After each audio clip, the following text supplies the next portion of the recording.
एक आदमी एक पेड़ के नीचे खड़ा जोर जोर से रो रहा था और रस्सी से फंदा बना रहा था। पास ही एक डाल पर बैठे दो पक्षी उसे देख रहे थे। उनमें से एक ने पूछा, ऐ इंसान, तुम क्यों रो रहे हो? उस आदमी ने आह भर कर कहा, मेरे बच्चे कई दिनों से भूखे हैं, मेरे पास उन्हें खिलाने के लिए कुछ भी नहीं है, इसीलिए मैं अपनी जान खत्म करने जा रहा हूँ। ये सुनकर दोनों पक्षी चुप हो गए। फिर उनमें से एक ने अपना एक पर तोड़ा तो वो पर तुरंत सोने का बन गया। उसने वो पर उस आदमी को देते हुए कहा, ये ले जाओ, इसे बेचकर अपने बच्चों की भूख मिटाओ और जब भी तुम्हें जरूरत पड़े इसी जगह आ जाना, हम तुम्हारी मदद करेंगे। वो आदमी सोने का पर लेकर खुशी खुशी घर लौट आया। उस पर की वजह से उसकी गरीबी धीरे धीरे कम होने लगी।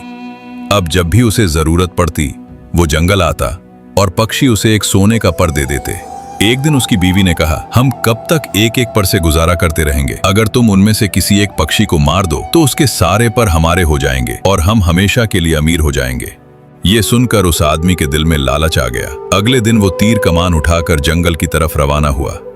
जब वो उस पेड़ के पास पहुंचा तो एक पक्षी हमेशा की तरह उसकी मदद के लिए अपना पर तोड़ने लगा। उसी दौरान उस आदमी ने कमान खींची और तीर उस पक्षी की तरफ छोड़ दिया। पक्षी तड़पता हुआ जमीन पर आ गिरा।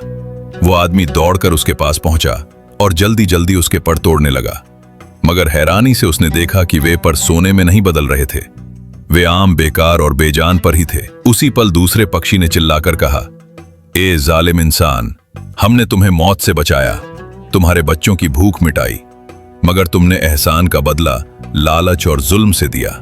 जो इंसान ज्यादा की लालच में थोड़े पर शुक्र नहीं करता वो आखिर में सब कुछ खो देता है। ये कहकर वो पक्षी उड़ गया और फिर कभी वापस नहीं आया।